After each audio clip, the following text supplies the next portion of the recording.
सुप्रभातम। विषय संस्कृतम, कक्षा अष्टम, पाठ सप्तम, व्याकरणम।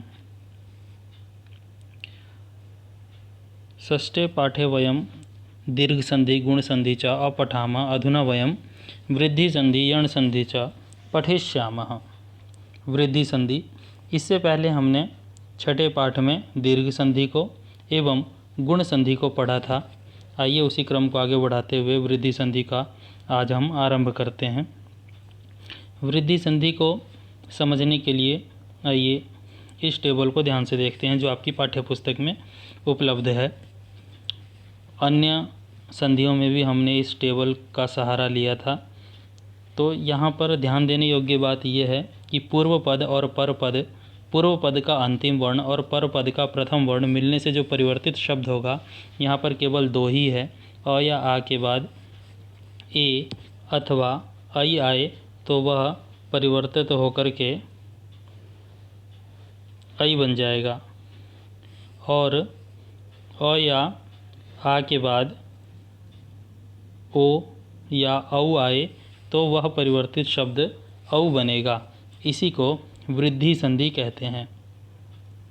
तो हमें यही ध्यान रखना है कि वृद्धि संधि में केवल दो परिवर्तन हो रहे हैं। अ या आ के बाद में ए या आई आए तो आई बन रहा है, और अ या आ के बाद ओ या औ आए तो उसका परिवर्तित शब्द औ बन रहा है। तो हमें इस बात का ध्यान रखना है और ध्यान रखते हुए हम इस अभ्यास को पूरा करेंगे। तो आइए यहाँ पर कुछ उदाहरण दिए हुए हैं, इसी उदाहरण को हम समझते हैं। यहाँ पर ये पूर्व पद और ये दूसरा पर पद है। इसी पूर्व पद और पर पद में हमें वर्णों को निकालना है। तो पूर्व पद में से हमने यहाँ पर अ निकाल लिया। अ निकालने के बाद में और उसकी जो अगली मात्रा है पर पद की, वह क्या है? ए की मात्रा। जब पूर्व पद और पर पद अ और ए मिलने से हमने अभी अभी देखा कि आई की मात्रा का प्रयोग परिवर्तित शब्द यहाँ पर आएगा, और इसी परिवर्तित शब्द को हमें शब्द के साथ में जोड़ करके लिखना है, जैसे यहाँ पर लिखा गया है। एक में से जब हम अ की मात्रा निकाल देंगे तो आधा क बचेगा, क्योंकि स्वर निकाल देने से व्यंजन अधूरा ही रहता है। इसीलिए यहाँ पर ए की मात्रा निकल गई है, अ की मात्रा निकली है। अ की मात्रा निकलने से अगला जो वर्ण हमें यहाँ पर देखने को मिल रहा है वह ए की है। तो अ और ए जुड़ने से आई की मात्रा का यहाँ पर प्रयोग होगा। इसीलिए यहाँ पर एकैकम का प्रयोग देखने को मिल रहा है। हम इसको और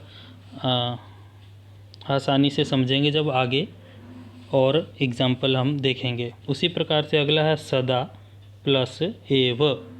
तो सदा में आ की मात्रा है, जैसा कि यहाँ हम देख पा रहे हैं आ, और एव में ए की मात्रा है। तो आ और ए मिल जाने से क्या बन जाएगा? यहाँ पर आई, और परिवर्तित शब्द आई बनेगा।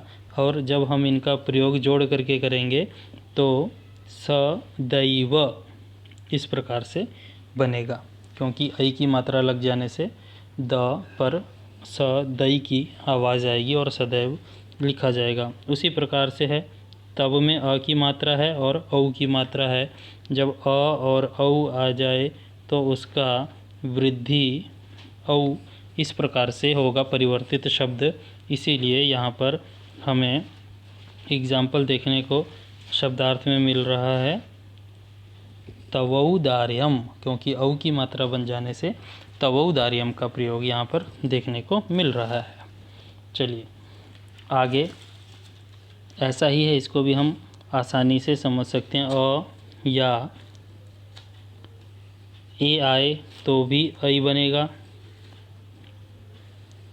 आ या आई आए तो भी आई बनेगा, अ के बाद ए आई की मात्रा आए तो भी आई का प्रयोग होगा, और आ के बाद में ऐ का प्रयोग हो तो भी ऐ का ही प्रयोग यहाँ पर हम देखेंगे। सिर्फ परिवर्तित कुछ नहीं है, अ या आ के बाद अ या आ के बाद ए या ऐ आए। उसी प्रकार से नीचे भी है, अ या आ के बाद में ओ आ जाए, अ या आ के बाद में औ आ जाए, इन दोनों का ही परिवर्तित वर्ण औ बनेगा। बस यही हमें ध्यान रखना है और इस टेबल में भी हम यही देख रहे हैं। आइए इसके एग्जाम्पल को देखते हैं। एग्जाम्पल में मत प्लस एक्यम, मत में अ अंतिम वर्ण है तो अ निकल गया, एक्यम में पहला वर्ण ऐ है तो ऐ निकल गया, अ या आ के बाद में ऐ आए तो उसका परिवर्तित वर्ण ऐ बन रहा है। तो यही हमें ध्यान रखना है और ये ऐ बन जाने पर मत्यैकम शब्द बनेगा,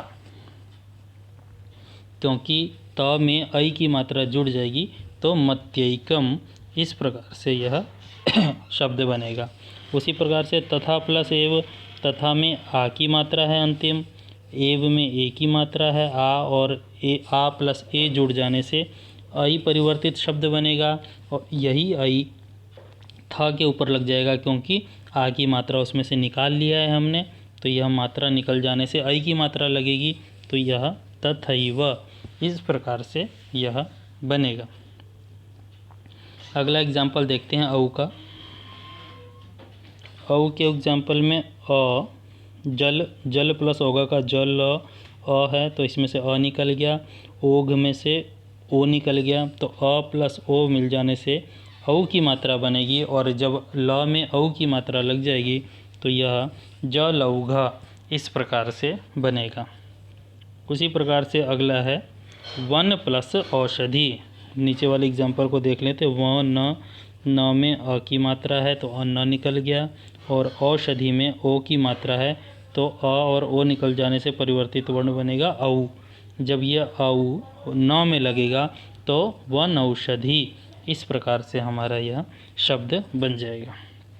चलिए आगे है यण संधि। अभी तक हम वृद्धि संधि पढ़ रहे थे, अब यण संधि है। यण संधि पे हमें थोड़ा सा फोकस करना पड़ेगा, ध्यान देना होगा, तभी हम इसे आसानी से समझ पाएंगे। इसको आसानी से समझने के लिए चलिए इस वाले हम एग्जाम्पल को, इस वाले टेबल को देखते हैं। यहाँ पर दो चीज़ें दी गई हैं, देखिए ध्यानपूर्वक। एक ये वाला टेबल है और एक ये प्लस में है। इस प्लस में क्या हो रहा है तो यहाँ पर देखते हैं।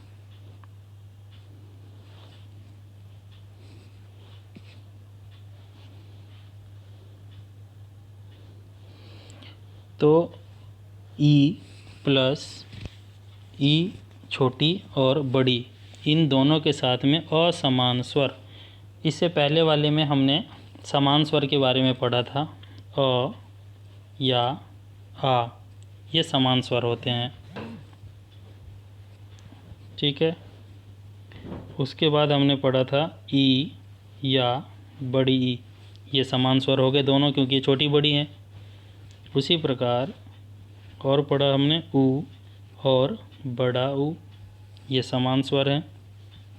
उसके बाद री और बड़ा री पढ़ा हमने, ये समान स्वर हैं। तो इन समान स्वर और असमान स्वर क्या होते हैं यही हमें समझना है। तो ई या ई प्लस ई या ई आ जाता तो समान स्वर हो जाता, लेकिन यहाँ पर कहा गया कि ई या ई के बाद में कोई असमान स्वर आ जाए तो वह ई को य, इस वाले पूरे कॉलम को ई को य हो जाएगा, ऊ को व और री को र, जैसे यहाँ पर बताया गया है। ध्यानपूर्वक देखिए, ई के स्थान पर य का प्रयोग होगा, ऊ के स्थान पर व का प्रयोग होगा और री के स्थान पर र का प्रयोग होगा। इसी को यण संधि कहा जाता है। तो इसको हमें अच्छे से याद करना पड़ेगा, तभी हम इसे कर पाएंगे। चलिए इसके एग्जाम्पल को देखते हैं। इति प्लस आदयः। इति, इति में ई की मात्रा है, ठीक है। इति में ई की मात्रा है और आदि में आ की मात्रा है। तो देखिए अब ये असमान स्वर हो गया, ई प्लस आ, क्योंकि ई के बाद में आ गया तो आ समान स्वर हो गया। अगर ई के बाद में ई आ जाता तो यह दीर्घ संधि हो जाता, लेकिन यहाँ पर ई के बाद में आ गया है, इसीलिए यह असमान स्वर है और असमान स्वर होने पर इसको यण संधि हो जाएगा। तो अब रूल के अनुसार में ई को य हो जाएगा, ई को य हो गया। अब ध्यान रखना, अब ई नहीं बचा है, ई य हो गया है, इसीलिए अब हम यहाँ पर ध्यानपूर्वक देखते हैं।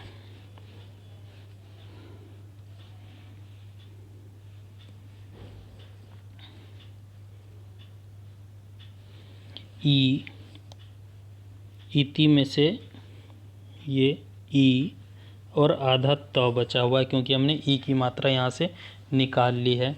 और ई को य हो गया है, ये हमें ध्यान रखना है। और ये जो आ की मात्रा है ये य में जुड़ जाने से या बन गया इत्या, और जो ये बच गया है लास्ट में दी, उसको हम इस प्रकार से लिख देंगे इत्यादि विसर्ग के साथ में। तो इस प्रकार से यह बनेगा इत्यादयः, जैसे यहाँ पर लिखा गया है इत्यादि ही। तो हमें ये ध्यान रखना है। चलिए अगला उदाहरण देखते हैं। नदी प्लस उद्गम।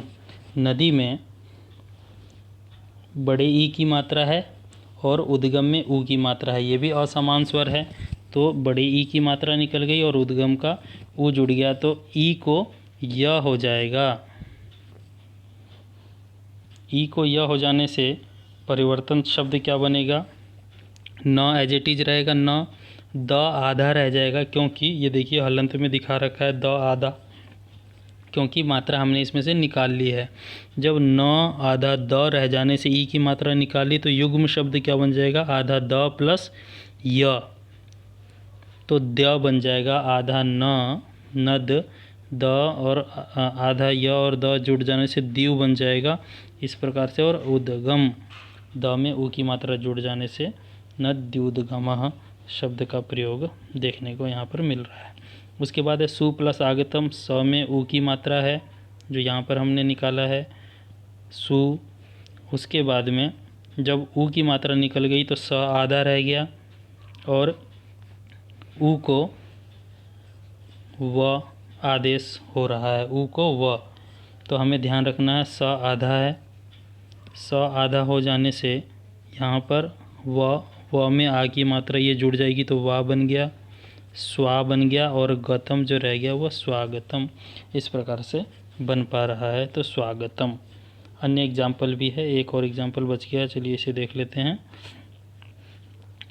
मात्री में री की मात्रा है, री की मात्रा निकाल ली हमने, जैसे यहाँ पर निकला हुआ है री, और आधा त बच गया, यही हमें ध्यान रखना। देखिए मात में आधा त बच गया है क्योंकि री की मात्रा हमने निकाल ली है, और जब री की मात्रा निकाल देंगे तो रूल हमारा क्या कहता है कि री को र आदेश हो जाता है आधा। जब री को र आधा आदेश हो जाने से आधा त प्लस आधा र जुड़ जाने से त्र बनता है, क्योंकि ये दोनों आधे आधे अक्षर हैं, और उसमें आ की मात्रा जुड़ जाएगी तो यह त्रा बन जाएगा इस प्रकार से। तो जब हम इसको लिखेंगे तो मात का आधा त जुड़ जाने से त्रा बनेगा, और जो अंतिम का ये ज्ञा बच गया है त्रा में जुड़ जाएगा, तो ये मात्रा ज्ञा इस प्रकार से यह शब्द बन जाएगा। बाकी अन्य एग्जाम्पल को जब हम करेंगे तो और आसानी से हमें पूर्ण कर पाएंगे उसे। तो यहाँ पर जैसे आप देख पा रहे हैं ये सारी की सारी कार्य को आपने करना है, स्वयं करना है, क्योंकि एग्जाम्पल हम देख चुके हैं।